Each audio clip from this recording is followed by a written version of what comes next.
6 o'clock, Mayor. All right. Good evening, everybody. Welcome to the Glasgow City Council meeting for this evening. Let's stand and begin with the Pledge of Allegiance. Pledge allegiance to the flag of the United States of America and to the republic for which it stands, one nation, under God, indivisible, with liberty and justice for all. You'll remain standing. I will call on Councilmember Marna Kirkpatrick to lead us in our invocation here tonight. Bow your heads, let us pray. Father God, thank you for today. Lord, families are enduring so much right now, whether it be health issues, financial, relationship issues. Father God, I just pray for all. Help us when we are weak, and may we be a continuous light in the darkness. Remind us to be kind, compassionate, and patient with others. God, I thank you for Officer Wooten tonight as he steps into your calling to protect and serve our community. Give him courage to face challenges, wisdom to make good decisions, and strength to uphold justice. Watch over him and keep him safe, that he may return home to his family. Bless him with integrity and surround him with support. I ask all these things in your holy name. Amen. Amen. You may be seated. First, I will ask the city clerk, Danielle Cashin, to call the roll. Kirkpatrick. Here. Trigg. Here. Norris. Here. Shoemaker. Here. Neal. Here. Wilkinson. Here. Bennell. Present. Burris. Here. Lowry. Here. Thank you all for being here. We have 100% attendance. It makes it easy for us to get the things done that we need to take care of for our community. First things first, we need to approve the agenda by which we're going to abide by tonight. You've had it in your possession since Thursday to look it over. I will entertain a motion that we proceed with tonight's meeting following that proposed agenda. Motion, Lowry. Is there a second? Second, Kirkpatrick. We have a motion and a second. Is there any discussion on the agenda? There being none, all in favor indicate by saying aye. Aye. And opposed, like sign. The agenda is approved for tonight's meeting. Moving forward to the first item on that agenda will be to approve the minutes from our meeting back on August the 25th. You've had these minutes since Thursday of last week, with plenty of time to look over it, so I would entertain a motion that we approve these minutes and enter them into the record. Motion, Bennell. Okay, is there a second? Second. Okay, from Councilman Neal, is there any discussion on the minutes from the last meeting on August the 25th? There being none, all in favor indicate by saying aye. Aye. Opposed, like sign. Okay, we have those minutes now going into the record as official business of the city of Glasgow. We have some more official business to take care of right now. We're going to move around a little bit right here because we are going to swear in a new officer for the Glasgow City Police Department. This is Officer Dawson Wooten. Dawson, I'm going to move a microphone around here so that everybody can hear you and see you and all of that.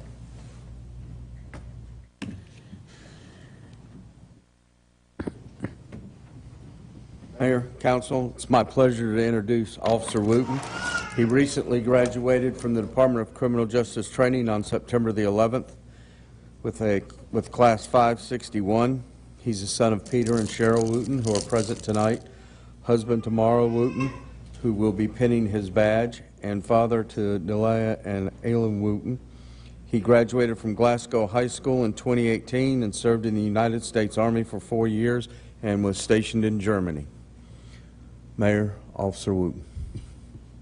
Glad to have you here tonight, Officer. This is a very special night. You're joining a group of very special individuals who we depend on to take care of us as a community. And from all indications, you are well prepared to do this. So I think we need to have the oath of office. And I'm going to read it, and then we'll get Mara to come up here. Has she practiced on pinning you at all? Not really. Okay.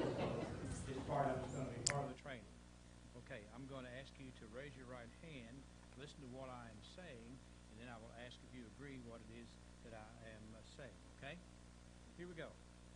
I, Dawson Wooten, do solemnly swear that I will support the Constitution of the United States of America Constitution of this Commonwealth, and be faithful and true to the Commonwealth of Kentucky, that I will faithfully execute to the best of my ability the office of police officer for the city of Glasgow according to law. That I do further solemnly swear that since the adoption of this present Constitution, I have not fought a duel with deadly weapons within the state nor out of it, nor have I accepted a challenge to fight a duel with deadly weapons, nor have I acted as second in carrying a challenge, nor aided or assisted any person thus offending, so help me God. I further solemnly swear that I am able to read and write the English language intelligibly, that I am sober, moral, sagacious, that I am at least 21 years of age, that I have never been convicted of a felony. That as a police officer for the city of Glasgow, I will not interfere in any offense, that I will endeavor to the best of my ability to detect and prosecute all gamblers and others violating the laws against gambling. Do you agree with what I just read to you there, Dalton? I do. Okay, well, congratulations. You are a Glasgow police officer, and we're proud of that fact.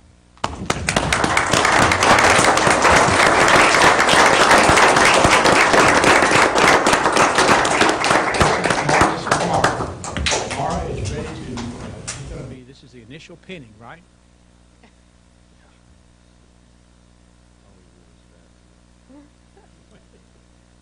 Wasn't too sure of that.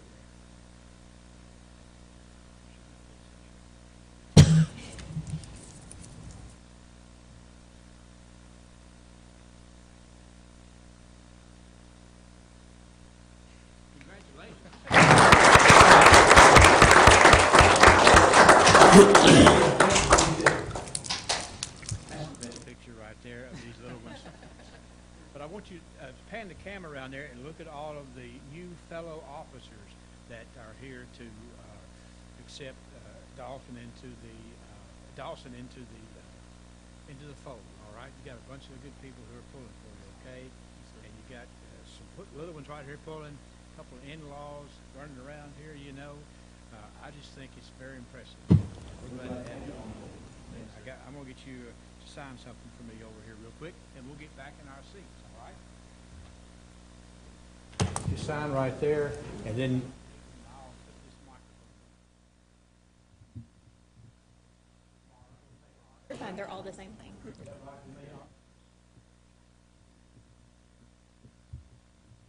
me to turn this off, Cody?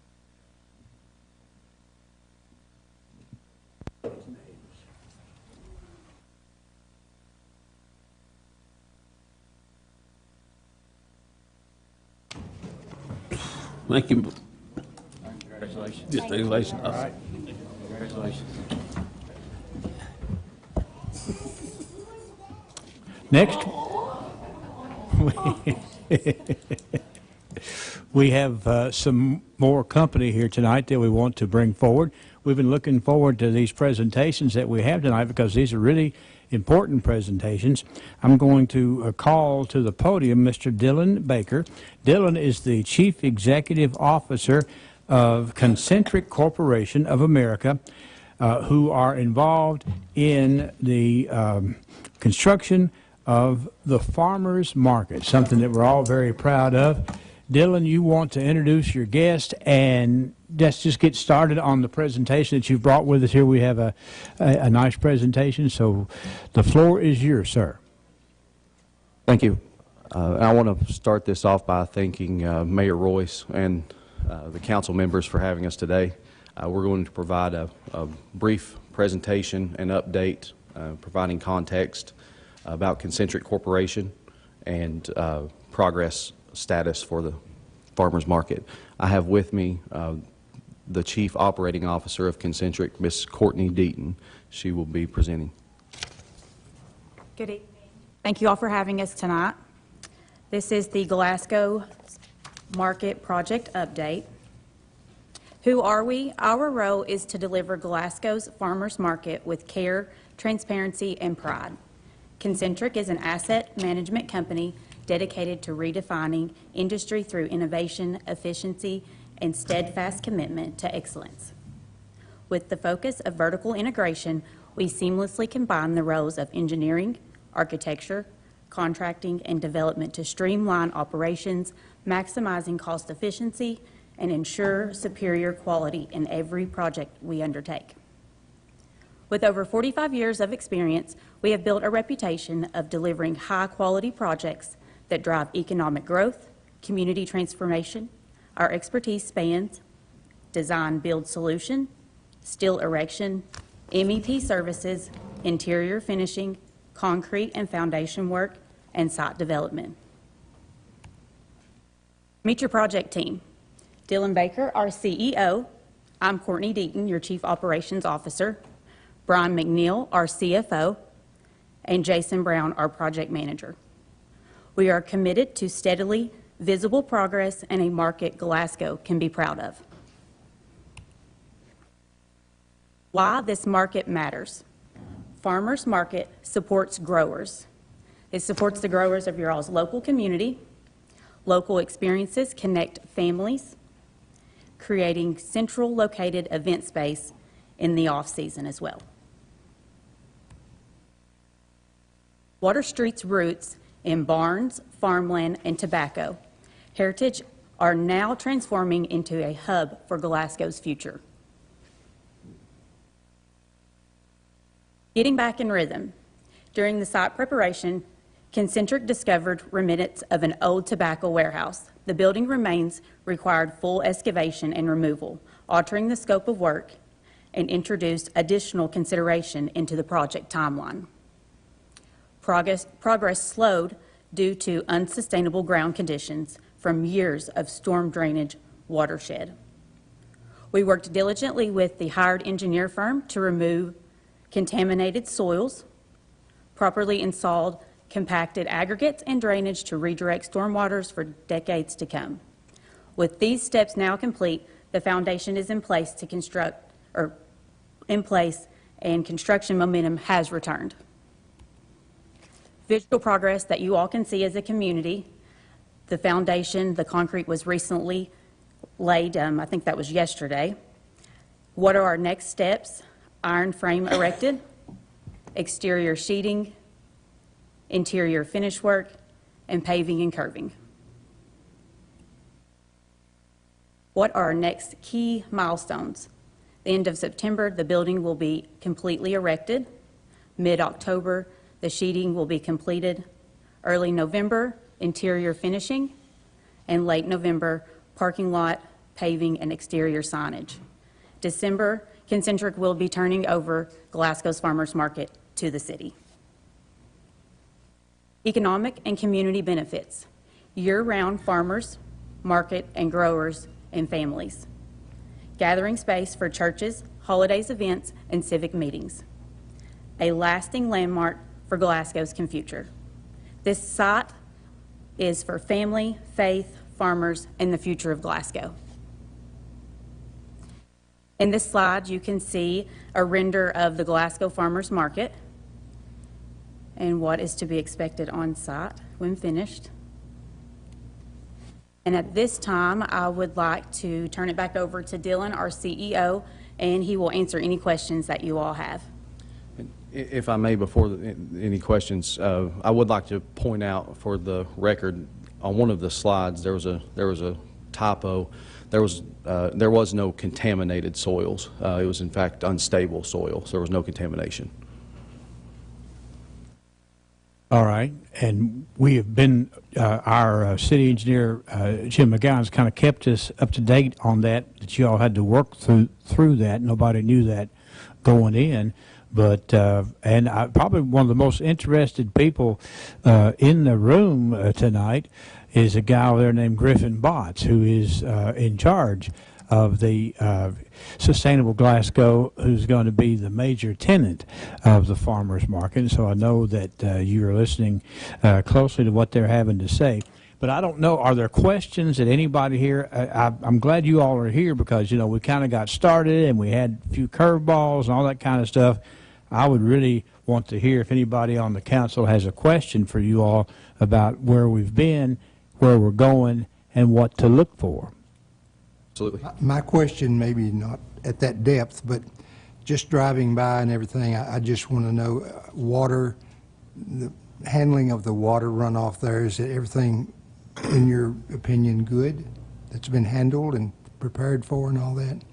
It is, in my opinion. Now, there's been countless hours spent by Mr. McGowan and the engineering firm in the city. There's a significant amount of watershed there, as you well know. There's been reinforced head walls put into place to deflect the water, and it's everyone's understanding that it is sustainable for an extended period of time. How are we doing with the budget for the construction? Are we over budget, right on target? There's been change orders due to the change in the scope of work. Mr. McGowan has been very clear on 2 points throughout this process. He's been adamant about minimizing costs and maximizing quality. So we are above the original budget. There's no other increases or change orders expected. You know how much we're above budget on it, percentage-wise? I do not. I don't have those exact numbers. Jim, you want to talk about that?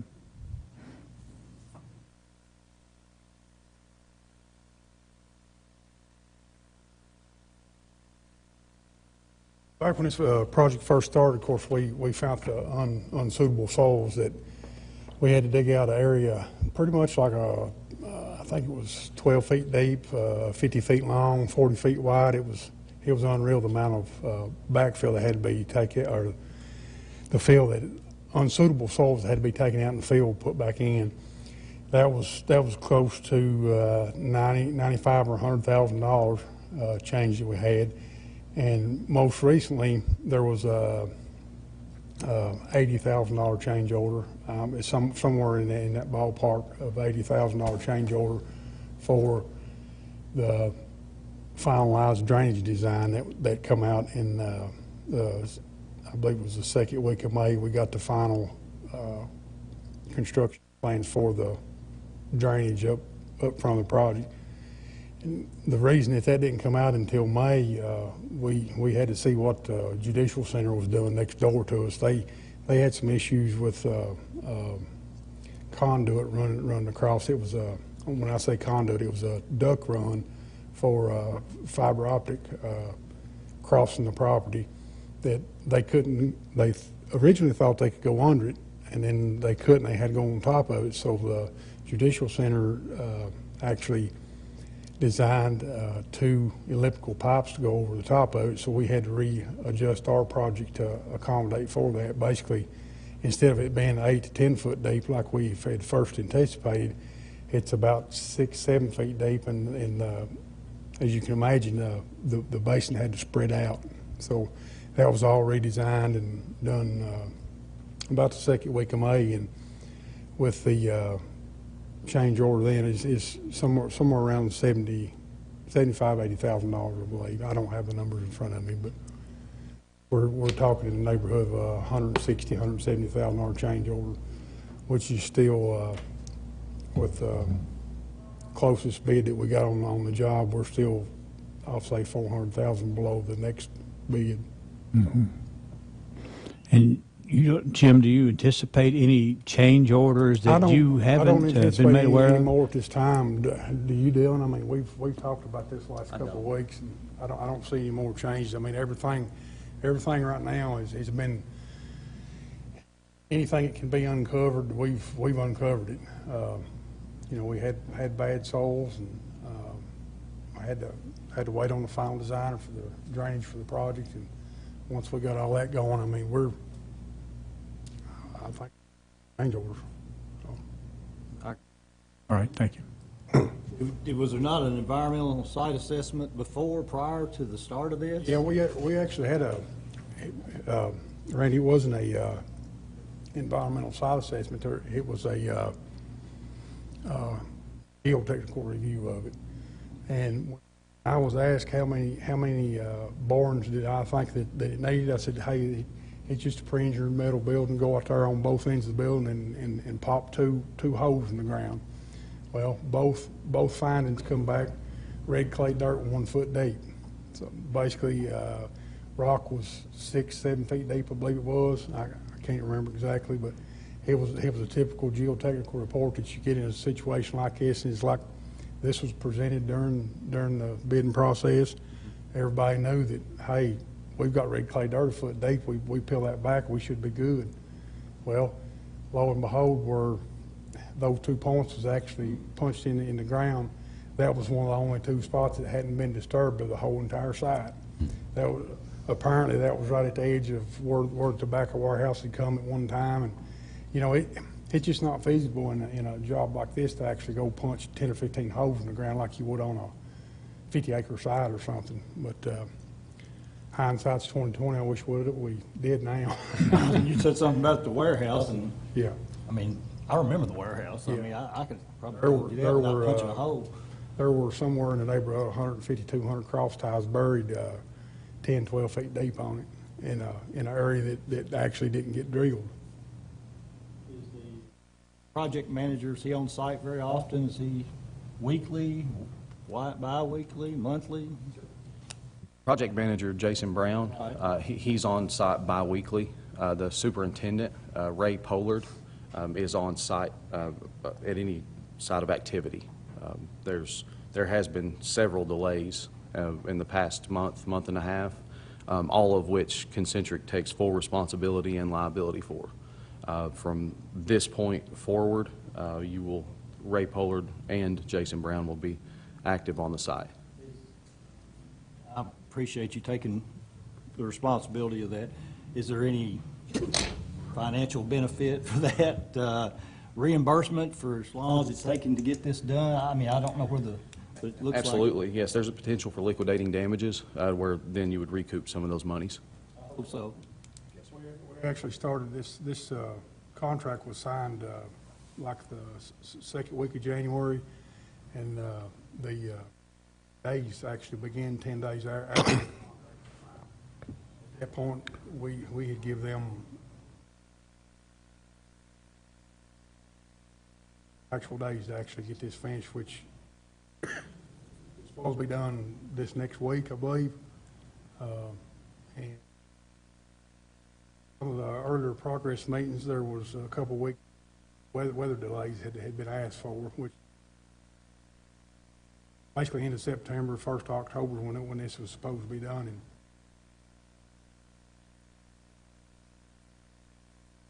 possibility of taking over. So. All right. Stay on top of that. Thank you. Good discussion. Jim, I got a couple of questions. I want to piggyback on what Freddie was talking about.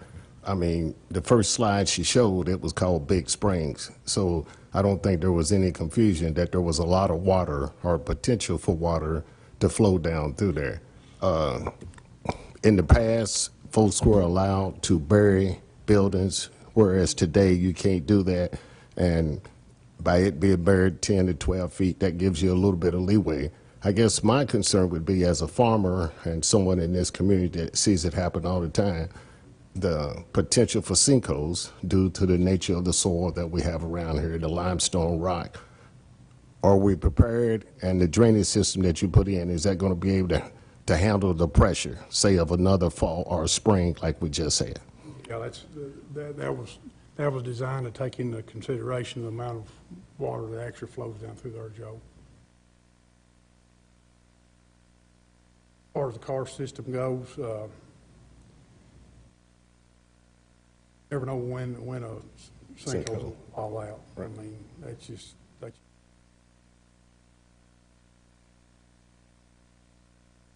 we've not seen any indications in this site the whole time that there's been any kind of sinkhole, other than the amount of water that actually comes through the post office property, down the road, and onto the judicial center as well. So, One more, and this is a more positive question for it. I didn't see it. Where's the park? Do people walk to that, or is there parking around that area? Or? yeah, there's parking all the way around. I mean, because it's kind of like you said, dropping down. Will they pull in there in front of it to get to it, or? They actually go down the street in behind there, and there'll be the entrance there to come in. You go down the post office and turn right and come back in there. And we may, the big drop off. You're not going to be turning in a straight from, but the new Ford Street that's actually going to be built, basically,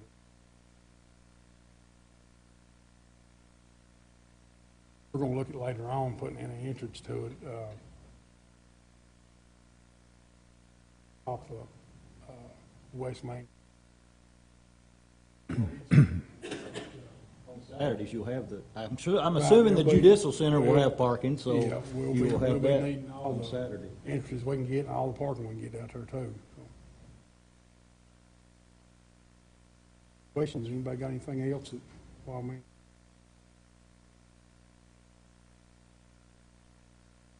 All right. Any more questions for any of our guests or for Jim? I'm glad to have an update because we're Hold all on, Mayor, getting... one thing. Did you say when you expect it to open? Did I hear that? Or Turned over to us 1st of December, 1st to mid-December is what you had on the slide. Yeah, December 1 is the anticipated handoff.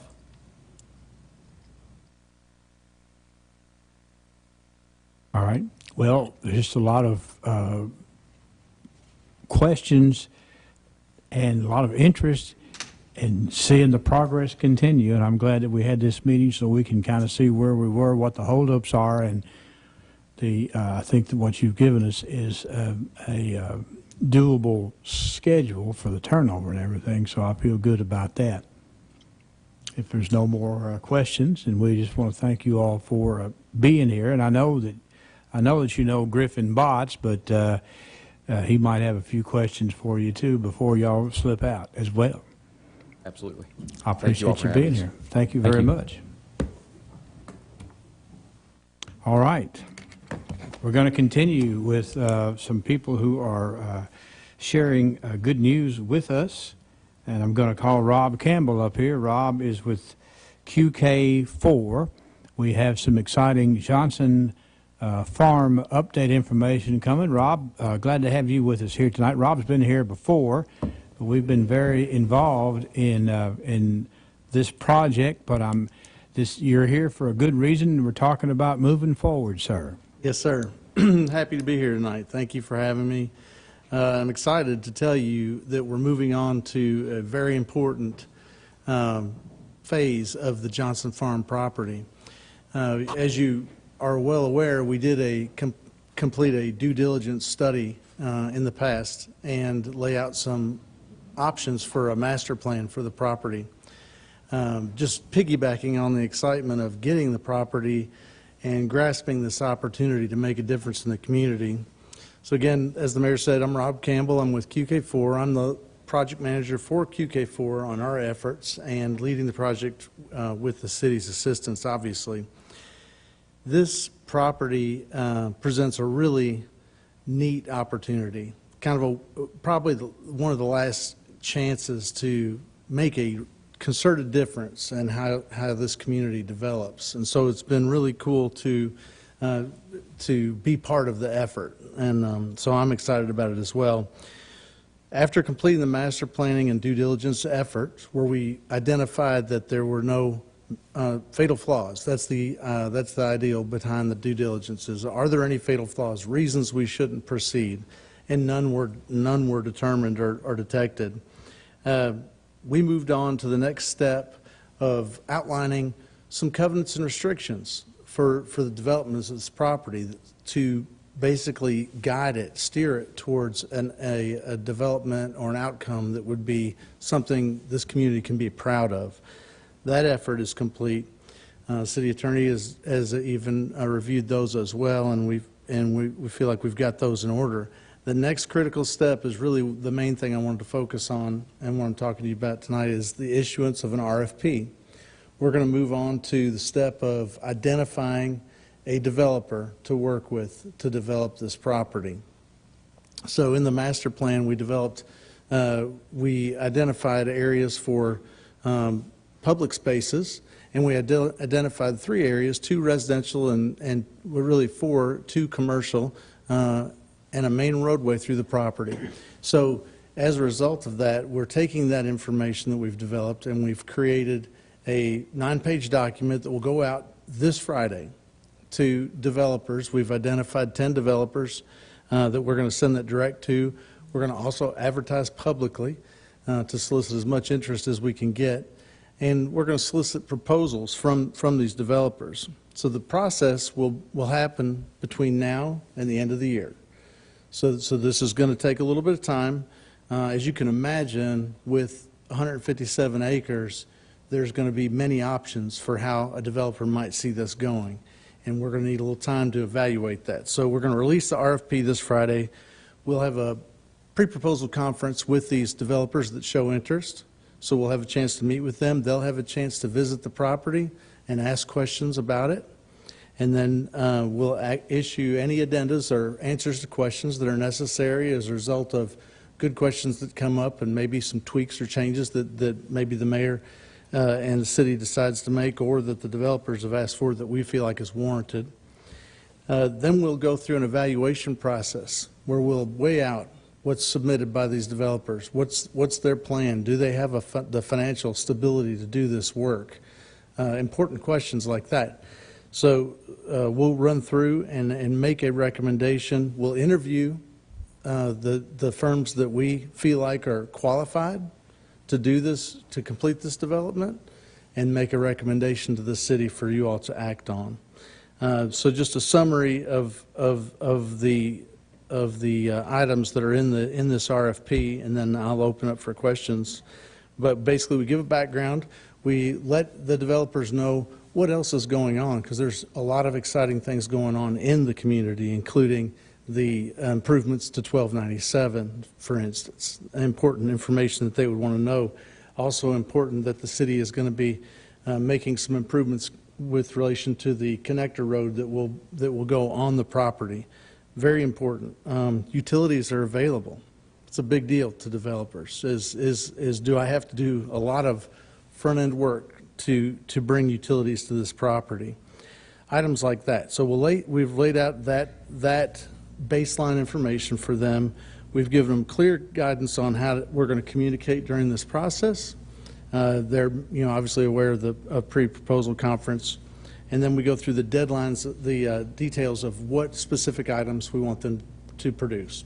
So again, 9 pages worth, so we're not going to read that all or go through every bit of that. But again, super exciting. This is going to be a process between now and the end of the year that's going to put us in a position to share some really exciting news with you guys in terms of what the intended development looks like, the timeline for the development, etc. So all those important details are to come. And with that, I want to open it up for any questions. All right. Of course, Rob's been with us since day one, and we have had lots of discussion about this, and I would like to hear any questions you would like for Rob to review. Is there a... Oh, go ahead. Go ahead. Rob, how many requests for proposals, you think people will pick up? How many developers are out there that would undertake a project like this? Well, it's interesting. Just in the time that we've been putting this together, we've been contacted by 3 that are interested, and the news hasn't really hit the street that the RFP is coming out. So that's a great indicator of interest. So we're excited about that. And like I said, we've identified 10 that we think legitimately could go after this project. And to be honest, the Nashville influence, we're talking Bowling Green, we're talking more local and maybe up towards Louisville, E-Town. But Nashville, we haven't really heard from yet. So I expect that we'll get some feedback there too. So it could be, hopefully it's not overwhelming. We're not flooded to where we feel like we got to take a little more time to evaluate them, but maybe that'd be awesome as well. So yeah, we've clearly identified 10. Thank you. Is there a time frame? Is there a time frame for proposals to be turned in, or is it? Yes, absolutely. Yeah, there's we're giving them till November, just before Thanksgiving. So we're defining those dates for them, so it'll be very clear. All right. Other questions? Yes. So the 10, is it the 3 that reached out to you plus 7 more? Correct. Or is it the 3 plus 10 more? No, 10 total. Okay. Yeah, that's just that we're aware of.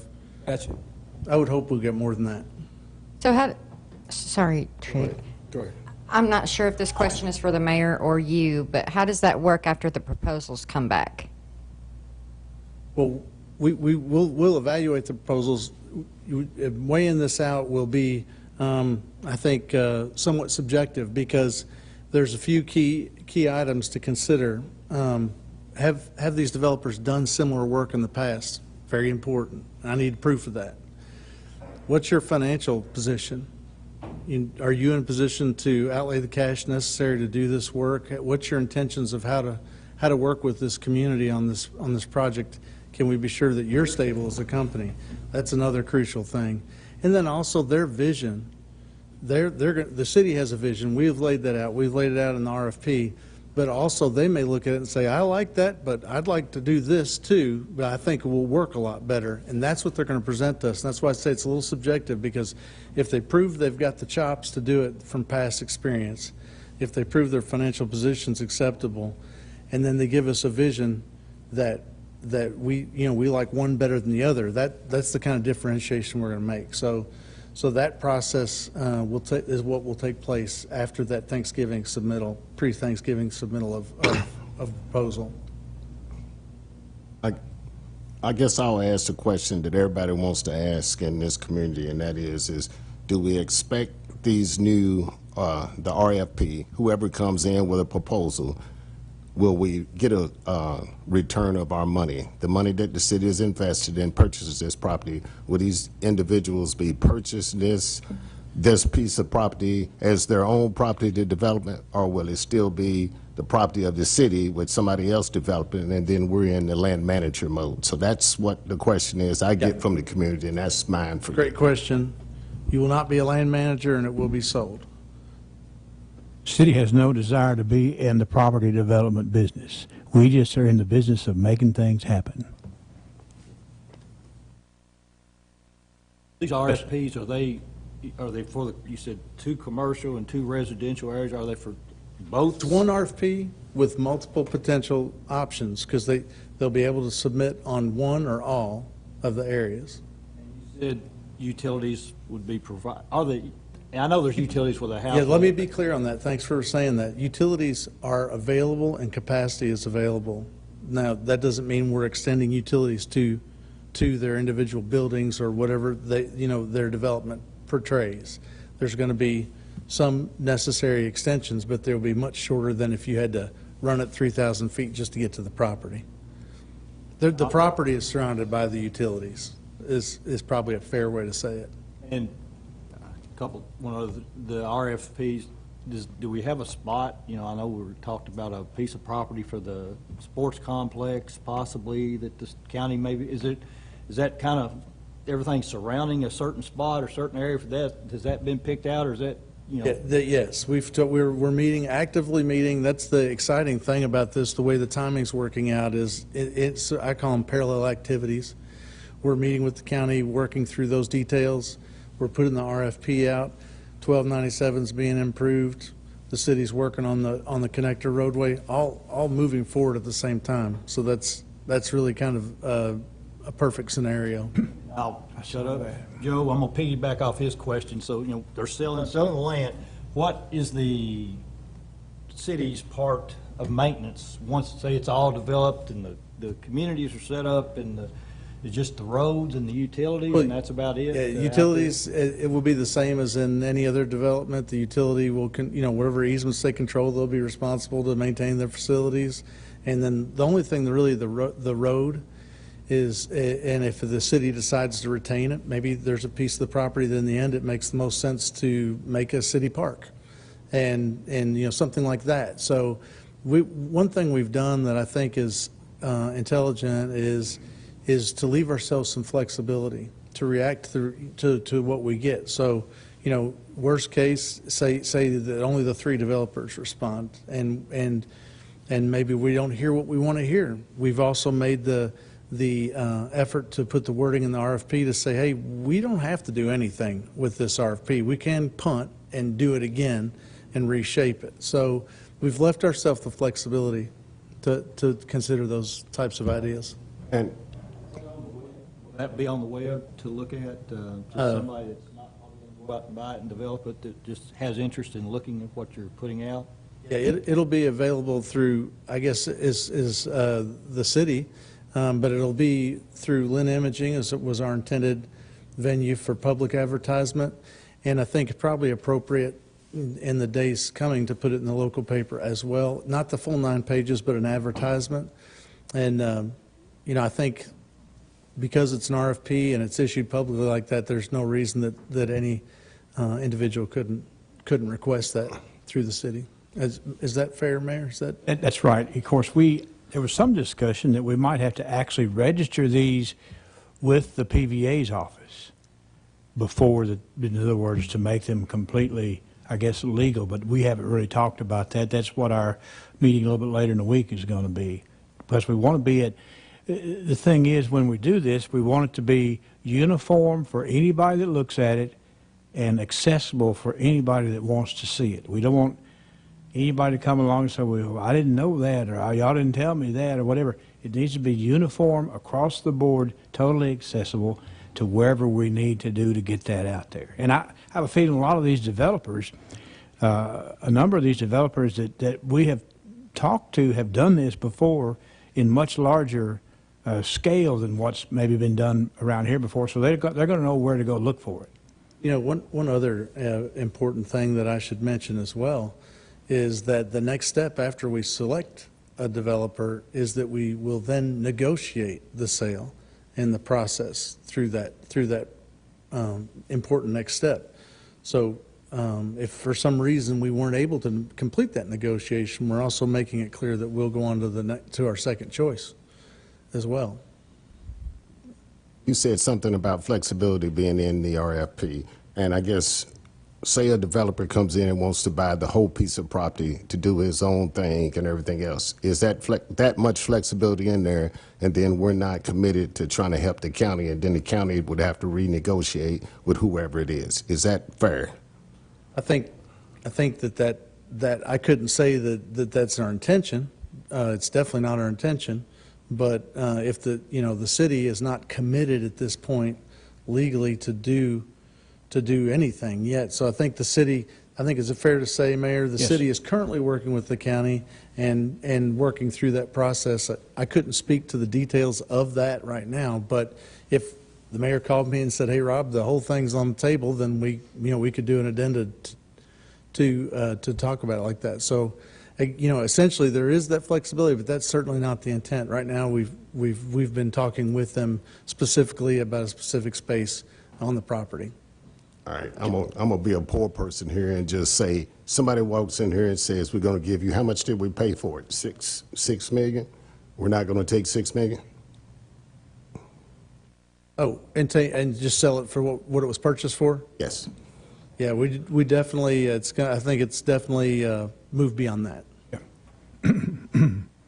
And Joe, the purpose of talking about the 15 acres for the county, we didn't have any commitments. They needed a place to draw out, a place it was going to be, because they were wanting to apply for some funding to help with architectural, and they needed an address. They needed a physical place to put it. And we, said, look, we are a team player. We've got land out here.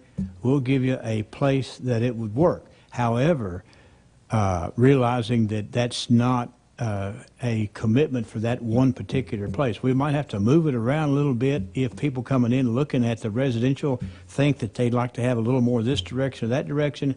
It's just, it's like a puzzle. You got to start with one piece, and we've made I think, Rob, a real good choice of where the potential place for it is to be, but some other developer might come in and say, no, this is where we always do this or that, and we'd have to revisit it, but it's not non-negotiable, no. Does that make sense, Joe? Yeah. Yes. Place that talk about abatement Yep. out there. It has been.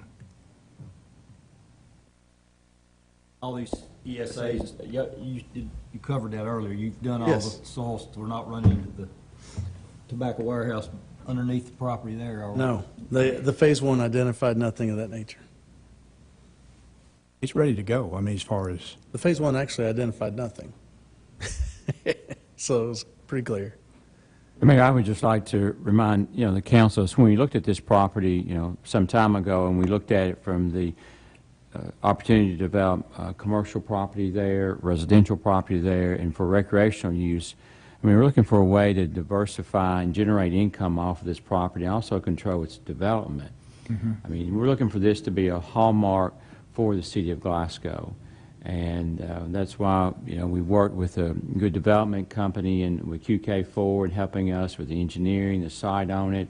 But as we continue to look to develop that, I mean, these requests that will go out will be, we know they're going to go to folks that have done this before. And looking at this as being a total project where they bid on the entire land or they just bid on a portion of the land. There's folks that have done this before.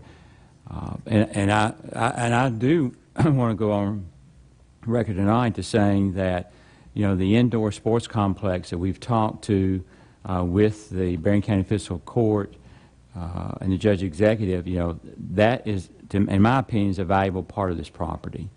I think when we, talk into it. Yeah, I was going to piggyback on that. Yeah, but, when you talk to a developer, what's going to be on this site, 1297 is, is going to be improved. It's going to look a lot different than it does now. And you're looking at putting commercial development / retail development in residential. And then you have indoor sports complex that can be built there on that site as well. I mean, that just makes that property much, much, much more valuable. A lot more can happen on it. The ability to market the property has increased. The indoor sports complex, I think, is a major item for the city of Glasgow and the county of Barron County and all of South Central Kentucky. And we are in a position to continue to help the fiscal court on this to bring that project to a reality. This is a great site for that because the recreation that we already have on that, quote, that side of town, it's just going to all blend right into that. So I know I'm sure we're going to be asked that question. What other amenities are going to be on this site? That's right. And that's a great amenity to have on that site. You've all seen over time development occur, and there's usually items that fuel that. And so it's exciting to have a coincident, exciting event like the possibility of an indoor sports facility that's going to draw people to that area that make people say, I would like to live near that. And increase the need for housing in that area. So it's a dual purpose. Serves both purposes quite well. So I too think it is appropriate. We have, like you said, identified a specific area where we think it best fits, and I believe the county is finding that to be acceptable too as we continue to talk with them. And in rebuttal to you, Terry, I'm going to say in the end, it's going to come down to it's about money. And the city has a loan for this amount, or we've taken a loan, or we've obligated ourselves. We bought the property. We own it. So at one point or another, when does the city get their money back? That's what the people in the streets are asking. And yes, do I think a sports center may be a benefit to us? I think it could help. But I'm just one person. The rest of the community, they feel money should be spent and time spent should be spent somewhere else, and they just want to see this piece of property evolve to someone else and then be managed out however it's going to be managed out, and then we press on. And I think if you ask your friends and the folks around you, that's what they'll say. Yeah, I mean, there's no debt on that property. Right. We need to take out a loan on that property. I know, but we paid for it with the taxpayers' money. Sure. That's what their concern is. So the taxpayers are saying if we're not in the property management business, when are we going to be removed from this? And I'm trying to take up for some folks that maybe voted for me or didn't vote for me when I'm saying this. But again, times are hard. We're talking about dependency upon other government entities. No guarantees of money to be passed hands or anything along that line. Those are the questions that the community is asking. And so I'm going to speak for them and just bring it up, and then when we do vote on all of this, then we'll let it, lay where it lays. Sure. Well, again, not to rebuttal, not to get in discussion tonight about it, but I mean, when we acquired the property, I mean, we were looking long-term and thinking down the road, the vision on this property, the last large tract of property within the city limits of Glasgow, an opportunity to diversify our revenue sources. We're going to help people with housing. We're going to look at commercial development, and then we're going to tie into recreation to that. So those are all diversified bases of revenue to the city of Glasgow, and that's why we have undertaken this project. And I think that, we got to keep thinking long-term on this, and I know we're getting off the subject a little bit, Mayor, and Rob, I apologize for that, but, as part of this, as this request goes out, I mean, you're going to talk to developers that are looking for things like this, and because they're going to be the one purchasing it. We're not going to have any ownership in this property. We're going to sell the property. They're the ones then that will develop it, and then they'll sell it, and they'll recoup their money. So money will be changing hand, multiplier effect. You got to keep thinking about the multiplier effect of all that's going to go in to this project. Big project. Yeah, it was never designed to be anything other than a catalyst. We want to sell the property for more than we gave for it. Yes. Because it'll be much more, in other words, the developers are going to build nice homes on there that'll be more, in other words, it's certainly, the investment is to get other people to invest in the community and to have, building new homes near a really nice school and near, the soccer complex, near the industry, right in the middle of what is going to be the middle of town.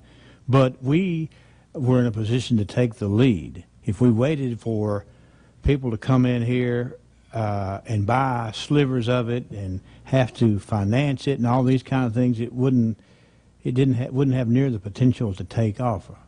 So we kind of had to be the catalyst to get it going, Joe. And Mayor, we all signed off on this. I voted for it like a bunch or most of the rest of this committee. So we did. I mean, we voted to move forward with this. All I'm saying is a bird in hand beats a bird in the bush in the end.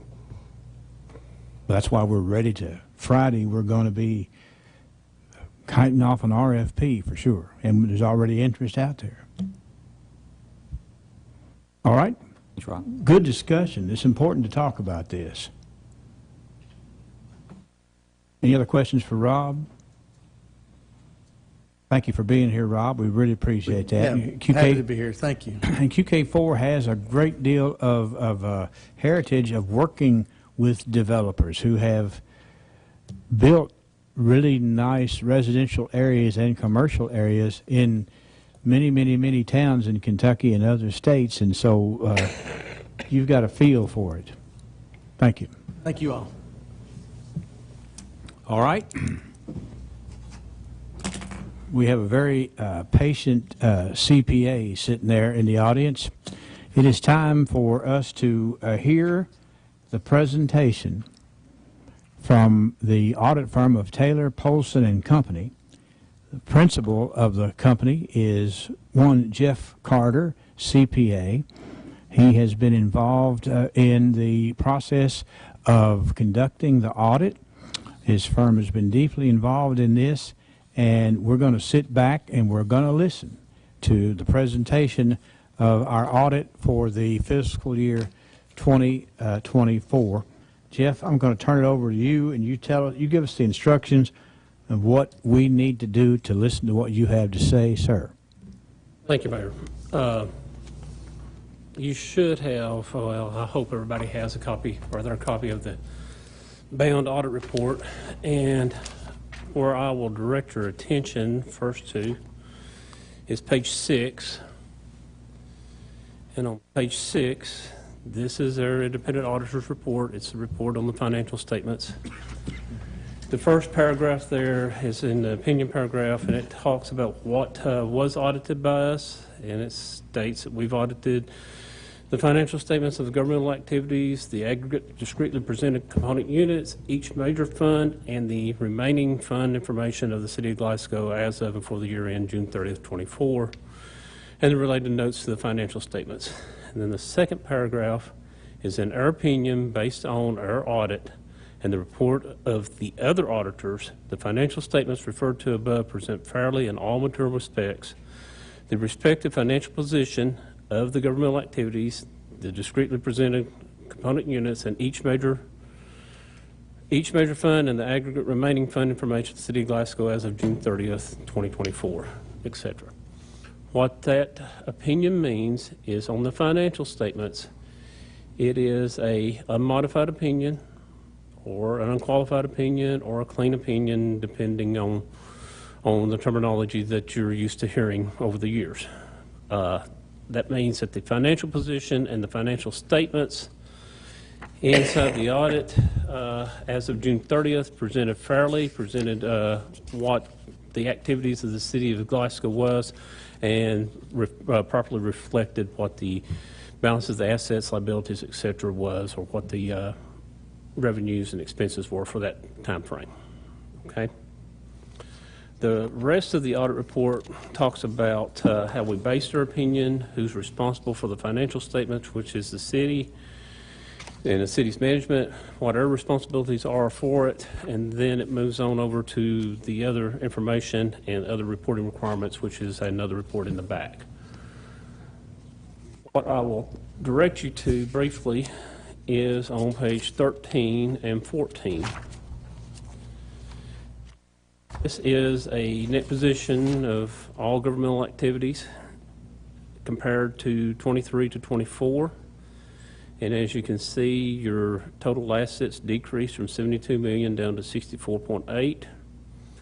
The pension and OPEB deferred inflows and outflows, they're decreased from 13.4 down to 10 million. Your liabilities also decreased from 43.3 down to 28.9. The inflows increased about $6 million for the pension and OPEB. And your total net position decreased from 35 million down to 33 million. This is on the full accrual basis, not on the fund basis. And we'll cover that a little bit more in detail in a minute. If you turn to page 15, this is your statement of activities. This is your revenues for 23 compared to 24, your general revenues and your expenses. So your program revenues, charges for services, is what you get from customers and citizens, operating grants, contributions, and the capital grants. So your total program revenues was 9.2 million compared to 10 million in 23. Your general revenues, which is your taxes and your fees and other items, was 20.2 million in 24. It was 20.3 in 23. Your total revenues decreased right at $1 million between 23 and 24. You move down to your total expenses. Your total expenses increased from 26.5 to 28.8, and then your transfers was 2.5 million this year. Your change in net position was a negative 1.9. Last year it was a positive 3.7. The difference in those things is to do with some timing of some of the projects. In other words, you received money in the prior year, but your project cost was in this year on that, and it's based on the full accrual basis, okay? If we'll turn to pages 19 and 20,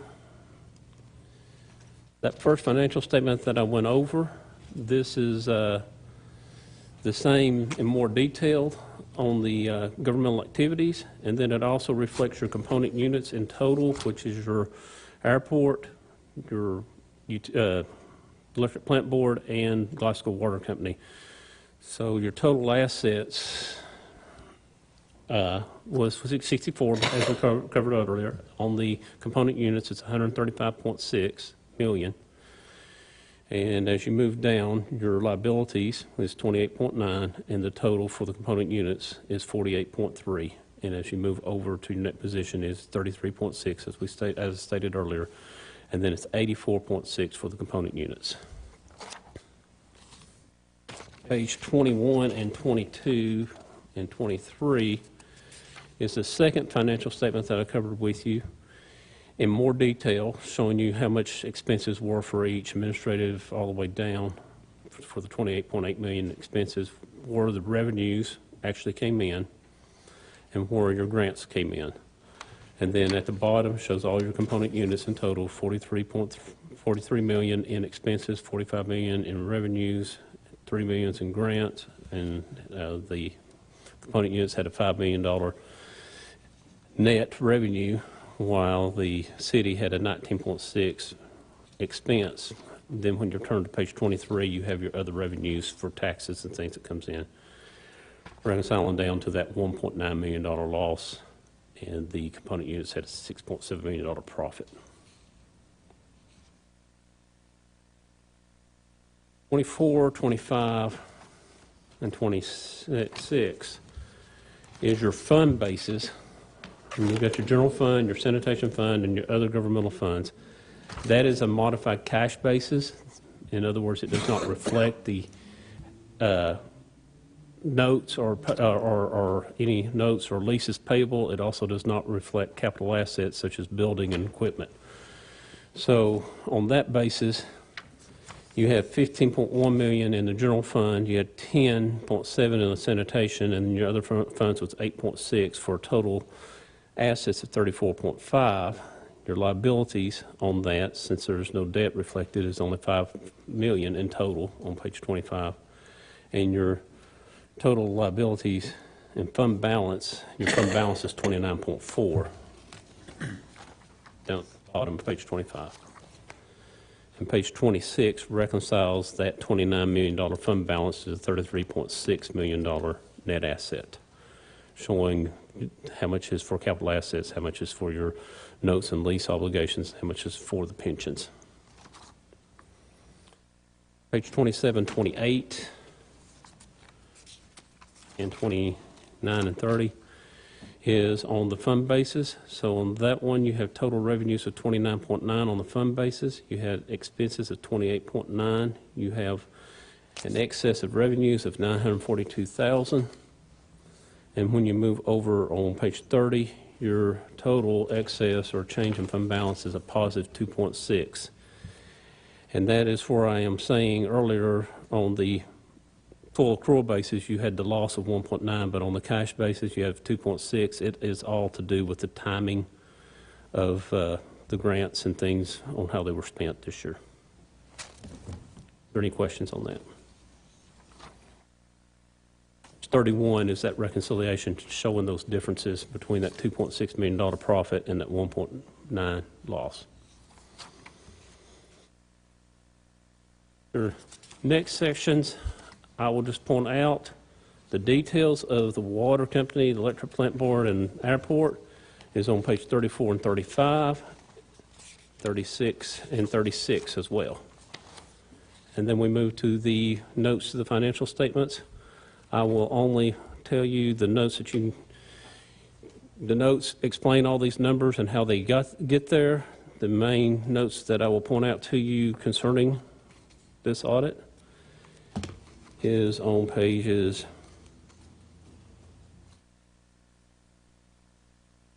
52 or 51 through about 59 or 60. Those are your capital assets, and they are in more detail. They show what you have in capital assets at the beginning of the year, what was added, what was retired, what the ending balance was. And at the bottom of them shows how much depreciation and amortization has been on those, and it goes through for each of the utilities, water company, electric plant board, and airport board. And then it shows you on page 55 the depreciation attributable to each department of the city. In 56 and 57, they show you your notes and what your outlay for note and principal and interest is for the city on page 56 for the next 5 years, and then the 57, 58, and 59 are for your utility companies and airport.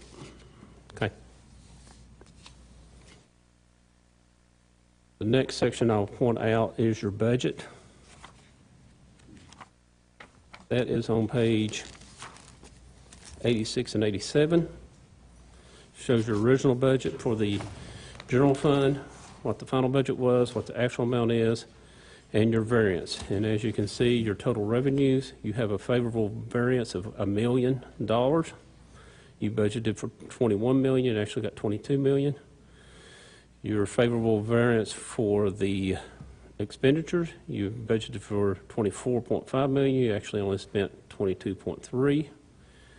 So you have a favorable excess of 3.2, and then as you come down to the bottom after the other changes, you have a favorable 4.9. You actually budgeted for a $3.4 million loss this year. So you actually were better, did better, and performed better than what you budgeted for.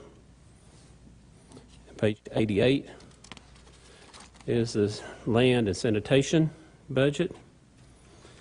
And it did a little less than what you had projected. As you can see, your total, you budgeted for 7.9 in revenue, you had 6.3. It's unfavorable 1.5. Your expenditures was budgeted for 5.2. You have 5.1. That was a $76,000 favorable, but your deficiency ends up being 1.6, meaning you budgeted to have a profit of 1.6 million, and only had a profit on it of 16,000. Any questions? Your next sections, as we move through, is more details in each of the departments and funds broken down. I will not go over those. I will turn instead to page 118 through the end, and that is our report on internal control and compliance. And it gives the definition of what we consider to be a material weakness on page 119, or what we consider to be a deficiency or a significant deficiency. And then it gives a definition of what we consider to be a compliance or other matter, and who's responsible for these findings. So there are 9 findings reported in this year. 3 of them are material weaknesses. The remaining are significant deficiencies. There's 1 compliance issue. And will not, unless you have questions, we'll leave those to you to read. And then if any council member wants to discuss this in person with me, they can make an appointment with me, and I'll be happy to sit down and go over them with you. Are there any questions?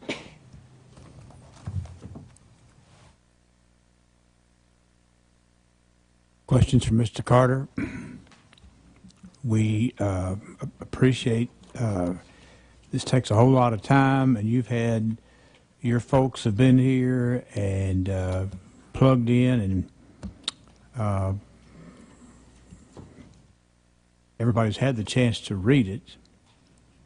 And there's no question. I don't know if do we take action on accepting this or not? Somebody usually just makes a motion to approve the audit has presented. Okay. Well, the audit has been presented.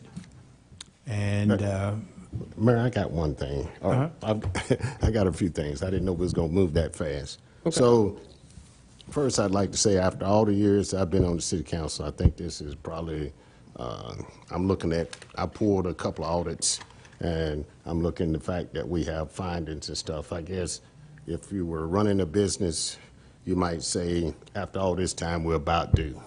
So it sounds like a lot of these things have been going on for quite some time. And yes, so now they've been identified. And it sounds like in most cases, we've identified and corrected those items prior to the audit, and then the audit has identified some items, then we're taking the steps to do that. So all of that is good, right? Yes, that is good. That is one of, that's one of the things on the delay to Mr. Trigg is we need to give ample time when we identify things to come back and check and make sure, have they identified them? If they haven't identified them, what are they going to do? How are they going to respond? Here's our recommendations. Are you going to take our recommendations? Are you going to apply those recommendations? Are you going to come with something a little different that maybe we can all agree on. So that is some of the things that went in, and that is the responses. They have responded to every one of these. Most of these, they responded and said, yeah, you're right, we just messed up, or we missed it, okay? On there, some of them, they are taking some corrective actions and some things to do the way they need to be addressed on there. And I'll finish with, audits aren't really predictive of how the city is functioning. Correct. They're a hindsight. They're like, we're identifying something that happened in the past. So with the changes they're making, that makes it where it doesn't happen in the future. That's the way it's supposed to work, right? That is correct. So this is an audit as of June 30th, 24. So it is a snapshot of that date. The financial statements that are in here, the balance sheet and the income statement and everything, is for the year ended June 30th. So it's as of June 30th that day, okay? That's what the cash on hand was. That's what everything went. During our audit and our testing procedures, we identified that these certain things that happened, and it caused us to have to go a little deeper on there and then have the city to respond to us on those, okay? So that what you're saying is absolutely correct on there. Now, we have an obligation, or in the future when we come back in, to have a report next year in the findings about prior findings, and did they do everything that they said they were going to do, and how is that going on there? So that means, I guess what you're saying to us is we need to do better. The city, finance committee, city council, treasurer, everybody needs to do better. Yeah, I mean, Yes. they have addressed them, yes. But yes, there's some things, there's some areas that needed some work on there. So in the second letter that is here, and I'll go over that real quick, it talks about significant audit matters, which is the post-closure, the estimates for closure and post-closure of the landfill, or these things that you get from the state, which is the pension OPEB that come from there. That's your significant matters. Those are your larger numbers. There was no difficulties that we encountered in performing the audit, and then it talks about your corrected and uncorrected misstatements, and those two reported the interstatement net position and balance sheet. Those were all corrected misstatements on there. There was no disagreements with management on anything. The management representation letter has been signed, and then as we move on, there is one thing that we have talked about in the past on here, that the need for a cohesive internal control document. And I know I have seen that document.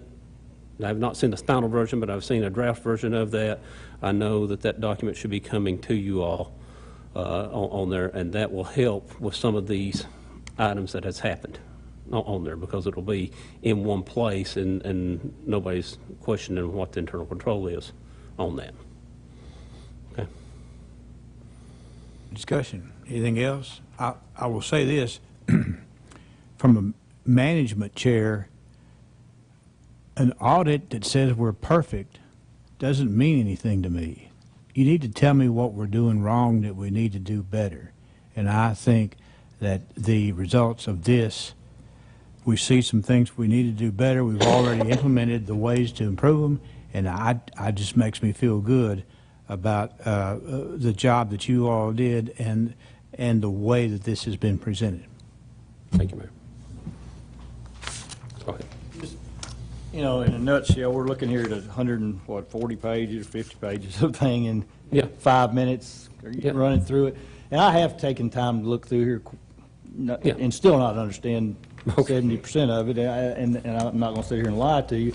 But if you were just a common lay person and you're throwing this out here, and I think I know a little bit about it, so I talked to you a little earlier, is there anything as me sitting in this chair I need to kind of keep, would you advise me as a person or any of these council people what I should be doing better, or understanding something? I told you I see it from a school standpoint, and some of the things, these findings, I don't know how they would not happen in school, because we're trained every year. And I mean, I'm not saying it won't happen, but it would, some of those mistakes, and that's why I'm wondering if they're mistakes because somebody made them, or did they not? I don't know how much training you get to be on the council. You get zero training to be up here to understand this. So I think there's some, if not the fault of the city or Glasgow, I think, some of these people need to have some KSBA trainings where they understand what they're looking for in an audit, and they understand budgets and what, financial people and from signing or whatever. So let's put it this way.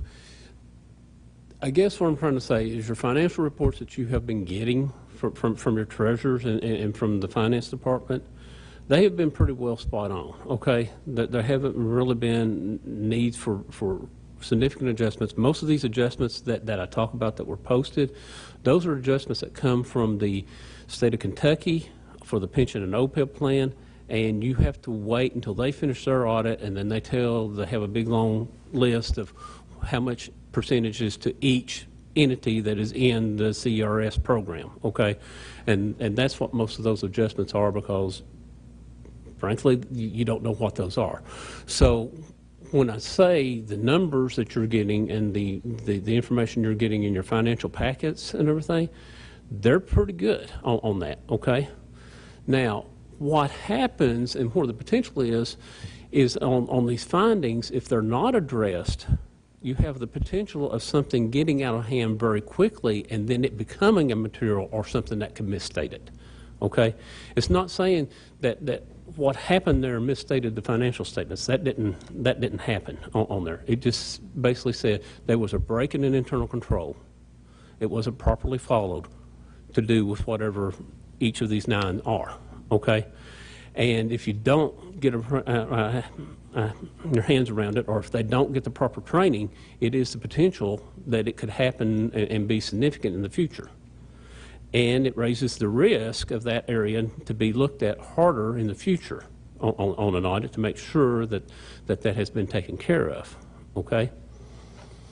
Does that answer your question and make sense? I understand. I'm not, I trust these folks in the finance because they know a lot more about it than I do. I'm just, again, trying to catch on, but it's just, I see, how much training. Yeah. How do you know all these rules and regulations if you're not, you're elected to a spot and you get in here, and how would you even know that? The mayor in April can tell you that there are, and I think Danielle as well, there is trainings on top of trainings that they do go to. Kentucky League of Cities offer trainings that they go to.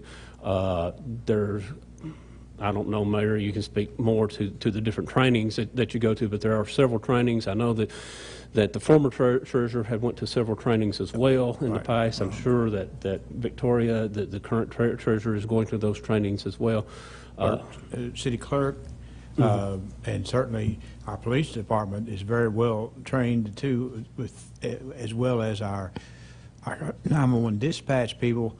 There's a whole lot of training that's out there because it's a constantly moving process where you get it down pat and the laws change or the ways of doing things are changing, so you have to kind of almost continuously be involved in training. And Mary, I would just throw in, what I've seen since I've been here is government is just big, and normally you referenced it, as the state is doing its findings and everything else. Once they find something somewhere else, same thing used to happen in the military.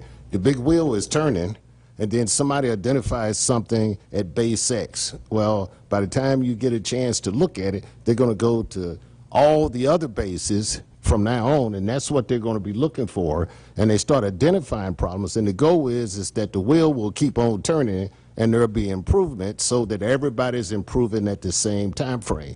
So again, I think that's what's happening with us is the issues that truly are on our plate right now are things that have been going on over time, and now the system has finally caught up to it enough to say, hey, we need to look at these items. We've been identified, we're taking the actions, and is that not the right way to? That is the right way. It comes to the fact that some of the items, there was probably a couple items that in the past and even in the past, we would have talked to the Finance Committee, this is what's going on, this is what needs to be straightened up, or whatever on there. As we've moved to a more litigious area of it, it forces us now to try to start putting some of these more, instead of having the conversations on there, putting them in the form of findings now for you to address. But go ahead. If I may, as you look at the financial statements and you see, as Jeff mentioned, our numbers are our numbers. They fairly represent, we're in good shape financially. There's no miscues on the numbers. What we've got to look at is our procedures and our policies on that. And that's what the audit's going to find out. The audit's going to find out, what are we doing on a day-to-day basis to manage risk? And how you want to define risk. I deal with risk every day. I have tons of audits. And we might not have anything last year on our audit, and this year we got something. So what do?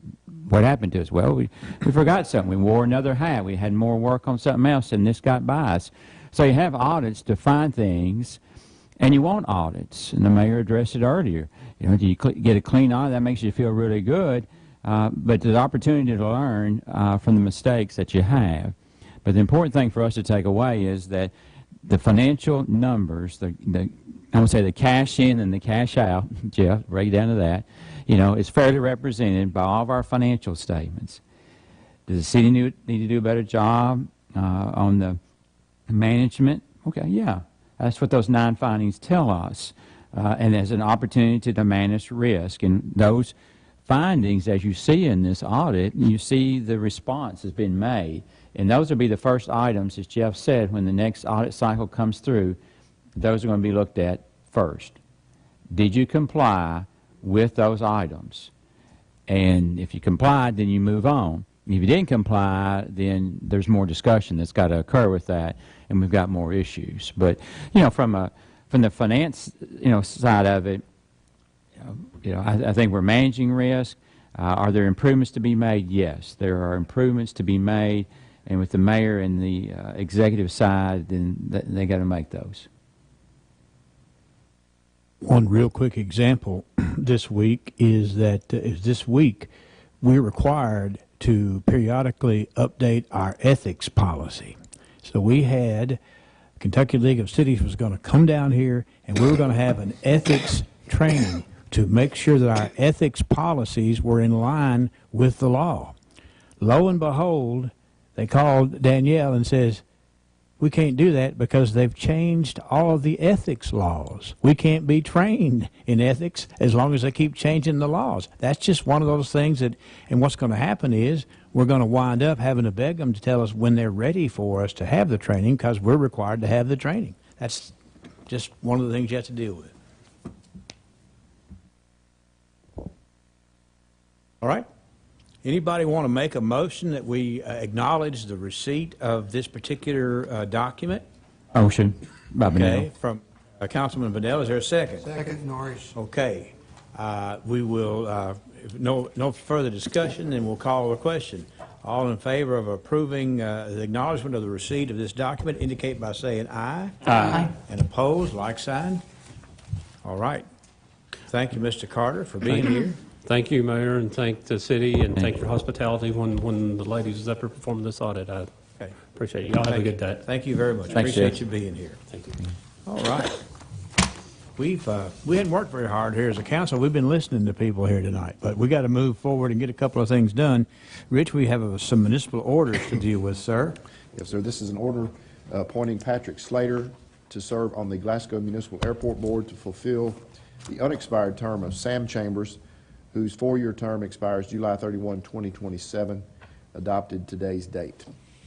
Okay, you have heard the municipal order. This will actually be the second reading of this. This will be approved. If we vote this in, then we will have our new member for the airport board. So I entertain a motion that we approve this. Motion, Trigg. Okay, second. Second. Okay, from Councilman Neal, is there any more discussion about Patrick Slater fulfilling the unexpired term of Sam Chambers. All in favor indicate by saying aye. Aye. Opposed, like sign. All right, we have a newest member of the airport board. Now, we have some more resolutions here, Rich. Next item is a resolution for the city to make an application for a grant administered through the Kentucky Department of Environmental Protection for a litter abatement program. That whereas in order to clean litter along city streets, the city intends to make application with the Kentucky Department for Environmental Protection for litter abatement grant funding. Whereas the city shall submit a completed city litter abatement program form, it's a form 4900 by February 1 of this year. Whereas any litter abatement program grant funds not spent during the calendar year shall be returned to the cabinet by April 15th of the following year. Now therefore be it hereby resolved by the city as follows. 1, the city through grant writer April Russell shall make application with the Kentucky Department for Environmental Protection for grant assistance under the litter abatement program for purposes set forth above. Section 2, Mayor Royce is authorized and directed to execute all documents necessary to apply for the grant and, if awarded, to complete the grant process. Section 3, in the event the grant is awarded, the city understands that it shall submit a completed form, the DWM 4900 form, by February 1 of the year following the grant distribution, and any litter abatement grant funds not spent during the calendar year shall be returned to the cabinet by April 15th of the following year, adopted today's date.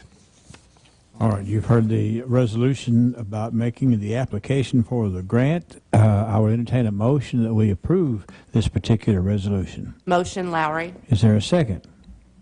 Second, Norris. Is there any discussion? All in favor indicate by saying aye. Aye. Opposed, like sign.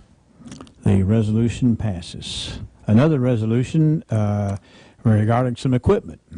This is a resolution declaring certain Glasgow Fire Department property as surplus and authorizing disposition. That whereas the Glasgow Fire Department possesses certain personal property which is more particularly described as follows, and you have the 1999 aerial fire apparatus and the 2002 Toro zero-turn mower. Whereas the personal property described above is of sufficient age that the department desires to sell those items because the department now possesses newer equipment which better meets the needs of the department. And whereas it would be suitable and consistent with the public interest for the property above to be declared surplus and its disposition authorized according to law. Now therefore be it hereby resolved by the City of Glasgow as follows. Section 1, pursuant to KRS 82.083, subparagraph 3, the following written determinations are made. A, the property is to be surplused is the personal property more particularly described as the 1999 E1 aerial fire apparatus and the 2002 Toro zero-turn mower Z257. Subparagraph B, the intended use of this property at the time of its acquisition was for the use and benefit of the Glasgow Fire Department and its operations. Subsection C, the reason why it is in the public interest to dispose of this property is because the property is outdated and it would be better suited for the department to dispose of same and use the newer equipment which it currently possesses and is better suited to meet the needs of the department. Subsection D, the method of disposition to be used shall be by any means applicable and authorized by KRS 82.083, subparagraph 4. Section 2, this property described above is hereby declared surplus. Section 3, the property shall be disposed of by all means authorized by KRS 82.083, subparagraph 4, that are applicable to this particular circumstance. Section 4, Mayor Royce is authorized and directed to take any and all action necessary to carry out the actions contemplated herein. Adopted today's date. All right, this is the procedure to declare some fire equipment surplus. I will entertain a motion that we approve this resolution. Motion, Bunnell. Is there a second? Second, Lowry. Okay, is there any discussion on this resolution? There being none, all in favor indicate by saying aye. Aye. Opposed, like sign. The equipment is now declared surplus. We have, I guess we started the evening with tax rate, and we're going to wrap it up with tax rate. Rich, not Rick. That was your daddy, Rick. This is the first reading of an ordinance establishing the 2025 tax rate for the City of Glasgow. Be it hereby ordained by the City as follows. Section 1, there is hereby levied an ad valorem tax for the general fund of 0.165 per $100 of assessed value on real and personal property, subject to taxation for multiple municipal purposes, and having taxable situs in the City of Glasgow as of the first day of January 2025, as listed in the tax assessment ledger compiled by the Berrien County Property Valuation Administrator. Section 2, all monies collected from this tax shall be paid into the general fund of the city to be used for payment of proper expenditures as determined by the council. Section 3, it is further provided that all taxpayers who may owe taxes under this levy shall pay same to the city tax collector on or before January 31, 2026. Any taxpayer who pays his or her bill under this levy on or before November 27 of this year shall be allowed a discount of 2% of the total tax bill. Postmarks are accepted. Those paying on or before December 31 of this year shall be allowed a discount of 1% of the total tax bill. It is further provided that to the bill of all taxpayers who fail to pay same on or before January 31, 2026, there shall be added by way of a penalty an amount equal to 6% of the total tax bill, and upon the total tax bill plus penalty, there shall be charged interest at the rate of 6% per annum from February 1, 2026 until paid, and such delinquent taxpayer shall pay all costs and expenses incidental to any action taken by the city for the collection of such delinquent tax bills. Section 4, delinquent taxes shall be collectible under the provisions of the Kentucky Revised Statutes relating to the collection of delinquent taxes by cities of the third class. Section 5, if any part of this ordinance shall be declared invalid for any reason, it shall not affect the remainder of said ordinance.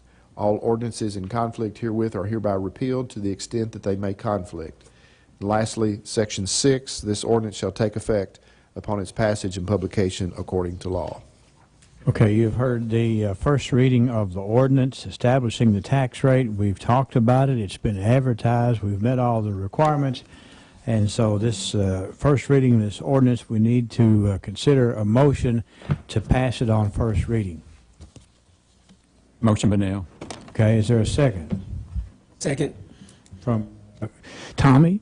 Okay, all right. We have a motion and a second. We've got it up on the floor. We could have discussion. Is there any discussion about this particular tax rate? Hate to be the one to discuss, but yes, I personally was going to vote no on that. I wish we were taking the compensating rate. I think that's the one thing I hear. Joe hears one thing I hear about tax rates, and we are lowering the tax rate. I understand that, technically lowering it, but in reality, your tax bill is going to go up. Then because of the property evaluation, which is great, everybody's property has increased. I'm all for that your property is more valued, but I think we should be able to operate with what we operated last year. Finance committees and has things in good hands, and the budget, I keep hearing good. Sometimes makes me, some of the things I understand, I don't understand it, but I hear a lot of positive things from that. You got to remember now, we're raising this, and we're not raising it, we're dropping it, but it is going to be an increase in your property tax. The Berrien County clerk, or Judge Bewley, I think they did this, and they're going backtracking, and they're going back to the compensating rate. So that's two things you're getting on your tax bill. Then you look at both school systems, the Glasgow, if you're in the Glasgow district, which most of ours are, that they did not take the compensating rate either. They lowered the tax rate, but it took a little higher rate, so they're going to make the 100,000 or 200,000 for there, and the Berrien County Schools did the same. So you got 4 different tax rates coming at each individual that owns property. Now, I'd like for lots of people to own property, but I'm not sure everybody, when it keeps going up and up and up, and your insurance goes up and up and up, that's probably why you have so many renters in Glasgow and Berrien County, because it's hard to own property. So my vote would be to take the compensating rate, which would give you a little bit more money than you got last year because of new property, versus the, I don't know, what is 100,000, 100, 200, the extra you get taking the rate that you're proposing here. So that's what I'm speaking out. I'm going to vote no because I would rather have the compensating rate. All right. Other discussion? Well, I would say just to make a few comments about where we stand, you know, we are going from the .169 down to the .165.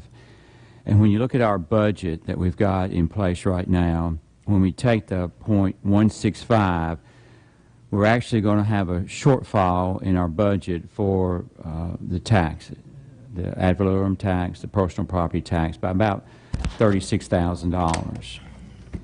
Now, we will see an increase of approximately $82,000 from where the funds were brought in for last year.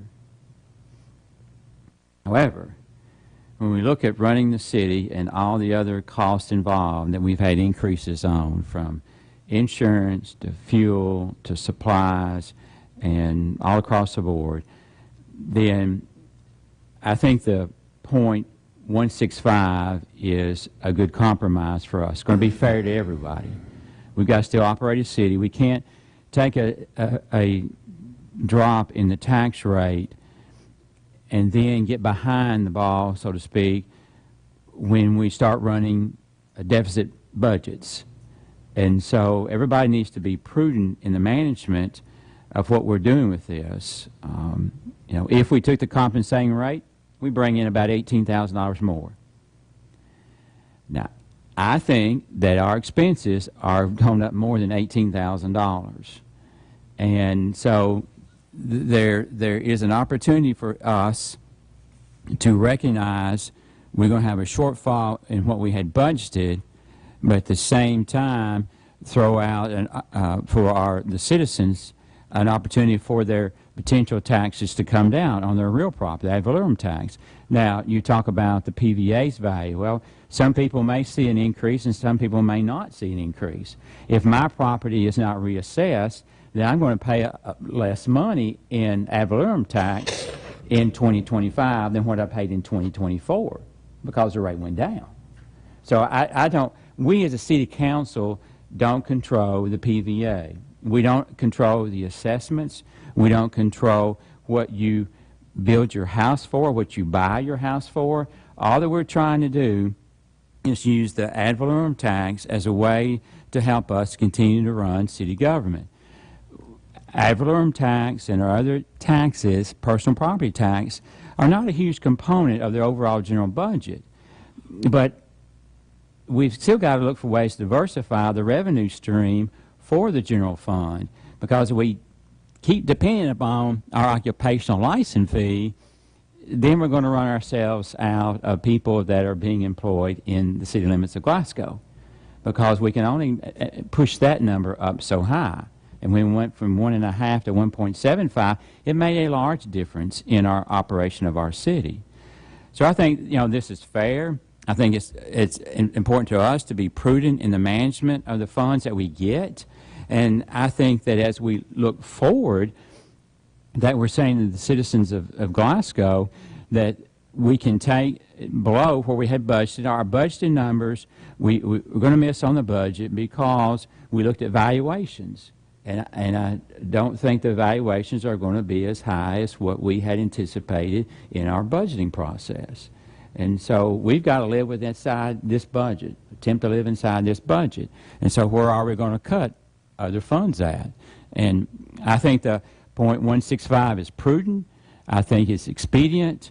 I think it's fair. And I would, encourage everyone to vote for it. And I would say that to anyone involved, in the city of Glasgow. I'm a business owner. I own personal property, and so I think this is something that we can support as we continue to look at our budget and make sure that we're going the right way with our budget. I just don't want us to. This city is growing, and there are opportunities with this. And Lord willing, next year maybe we can take another reduction in the ad valorem and personal property tax. Okay. I will call the question unless there's anybody else that has anything. Joe, you want to say something? Yes, Terry, I believe earlier when we were discussing this, my argument was, why didn't we leave it the same? And with everybody else, we got 3 other entities, like Randy said, affecting taxes with, I guess, no control. 2 school boards, raising their taxes, and that's based on property evaluation. Everything's based on property evaluation. Most folks' property hopefully is still grandfathered, and you're paying the taxes you've been paying for a certain amount of time. When you sell your property, in most cases, is when your property gets your property taxes goes up, or if they do something in a certain region. So I guess if our concern is, are we going to have enough money to run this city? If we left it the same, the 1.69 versus the 1.65, would that not meet our needs? Or, you know, you're saying we just had an audit, we talked about our numbers is good, but they're tight. We know we did a 1.75. I voted against it, against the 1.5. Did that make enough to justify lowering the price to 1.65? But I think if you're looking, if you kept at the 0.169 compared to the 0.165, yes, we're going to take in less revenue. We all know that. Okay? But what you're trying to say to the people that we're responsible to, that here's an opportunity for us to reduce it slightly. You may, if I have a $250,000 house. Hold on. You're going to bring in more revenue with 169 than the 165. You said we would bring in less. No. Oh. No, you're going to bring in more revenue, obviously, at 0.169 versus 0.165. Right. Yeah. All right.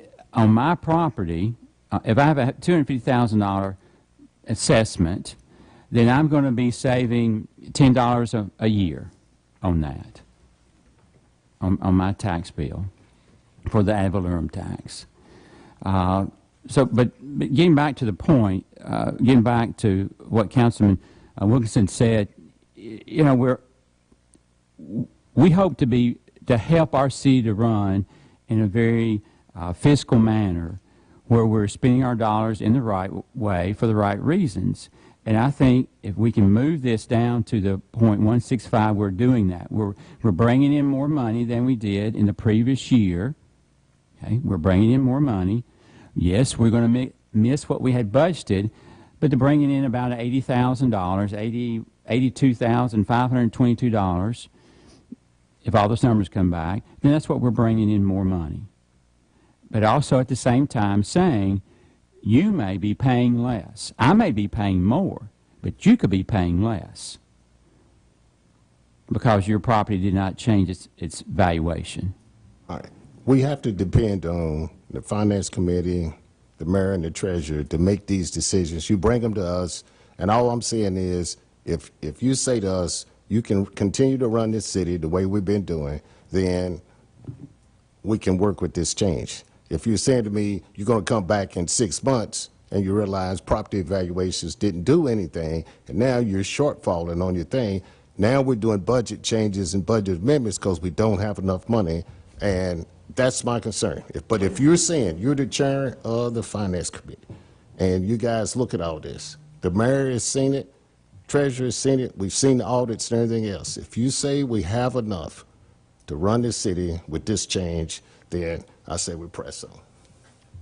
Well, I mean, from the Finance Committee, I mean, none of us, you know, make any statement of where, you know, this is going to be, this is the way it's going to be. There's too many variables out there. There's too many this, that. Man, I'm never going. If you hold me responsible for it, then you're doing the wrong thing, because I can't be responsible for it. Not going to be responsible for it. Our role at the Finance Committee to look to see if it's fairly representative of what a city this size should charge. Number two, how does it fit in our overall revenue scheme that we've got? And then to say to the citizens of Glasgow, I mean, this is fair. This is where we're at. Now, when we lose some industry, we lose some jobs, yeah, our budget's going to be impacted. Think a number of years ago when we lost several manufacturing jobs in our community. And what happened? Excuse me, that's one of the reasons that, you know, we've got to make this community where it is open for business, it has a positive, can-do attitude, where business can thrive here, where individuals can thrive here, so that people will open business, where there'll be jobs, where the people will add on additions to their houses, where they'll build a new house. And that creates a revenue stream. And then there's the diversification in that revenue stream. And we can do lots more things because we have all this different sources of revenue. So the bottom line is, I think the point 165, it came out of our committee, Finance Committee. If anybody else wants to speak on that, I think it's a fair number. It increases us a small amount. Yeah, $82,000 is a lot of money, but over an overall budget of what we're dealing with, not much. But not much. But we depend upon our grant writer. We depend upon other assistance that we do get, to help offset. So I think we can move forward with this. All right, we've had good discussion. If there's no further discussion, I'm going to call the question. You heard the presentation, the first reading of the tax rate, and I will ask all those in favor of approving the .165 rate for the next year indicate by saying aye. Aye. All of those who are opposed indicate by saying aye. Aye. Okay, so I am going to ask for a roll call vote so that I can tell where we are. Kirkpatrick? No. Shoemaker? No. Bunnell? Yes. Norris? Wilkinson? No. Lowry? Yes. Trigg? Yes. Neal? Yes. Burris? Yes. 3 noes. Was it 3 3 noes. noes and 6 yeses? Yes, sir. Okay, all right. So the motion or the ordinance passes on first reading. Okay. I need to tell you all about just a few things that are coming up. It's hard to believe how hot it is today that Halloween is on the edge, and on the 26th of this month, you're invited to come over and get into the Halloween spirit at the Edgar Allan Poe Speakeasy. Y'all need to really read about this. Chastity's looking down here because she knows a little bit about it. It's going to be something different. It's going to be something that's going to bring a lot of people to the plaza. You can get your tickets on the web and have an unforgettable evening of eerie tales and macabre cocktails awaiting you at the plaza. Yes, I think there's going to be multiple times that you can enjoy this. If you're more of an early person, if you're afraid it'll give you nightmares when it's over, you can come to one of the earlier shows. And then, of course, the Glasgow BMPW has the Market on the Square on the 27th. That's the Saturday after the Edgar Allan Poe, and that's going to be from 9 until 3. Shopping and food and fun at the Market Square. We'll talk about that. Kids will be having a blast out at the YMCA. And there's a lot more things you'll be able to hear about as we get just a little bit closer to that. And then we're going to, on the 16th of October, Griffin was here, but we'll get him in here to talk about the 5th annual local hog roast. It's going to be coming up on the 16th of October, hosted by Sustainable Glasgow. An evening of delicious local food, community spirit, and fall fun. Now, then on the Halloween Fest, hosted by the Parks and Recreation Department, it's going to be out at Beaver Creek on the 25th. Noon until 4 is the cruise in. 4:30 till 7 is the trunk or treat. After 7 o'clock is going to be the contest, the costume contest. You can call the Recs Department at 651-3811 for more information. And I cannot wrap up the meeting without making a statement about there were more people. I've never seen so many people in Glasgow, Kentucky, who weren't from Glasgow, Kentucky, who came in for the big deal out at the airport. Joe was there, Miss Allie was there, and I mean, it was unbelievable how many people were there who. It's just I was a golf cart driver, and I talked to more people from places I didn't know they knew how to get to Glasgow. And Mary, I was going to say on behalf of the folks from outside Glasgow and Barron County that showed up for the event, you guys did a spectacular job. I thought we had probably the whole county. The airport almost isn't big enough to have the event because there were cars we got a 1 mile runway, and we had a half a mile to 3/4 of a mile, and all the taxiways and all the other parking. The police department did a outstanding job of doing what they were supposed to do, controlling the traffic. The fire department and EMS, everybody was on standby. Nice, safe event, and I think next year you're gonna look up and we're gonna have more. So we need to ask the farmer next door if we can park on his farm. And there was one little one little thing was you had to leave out through the dirt road, and the recommendation was made that you guys need to pave that little strip that we came out, that we probably need to do that because some of their Mercedes and everything got dusty. Tell it like it is. So Madam, there we go. Madam Entertain Glasgow back there, you want to add anything? How many folks you think were there? I don't know. I think Chief Howley probably has the best estimate.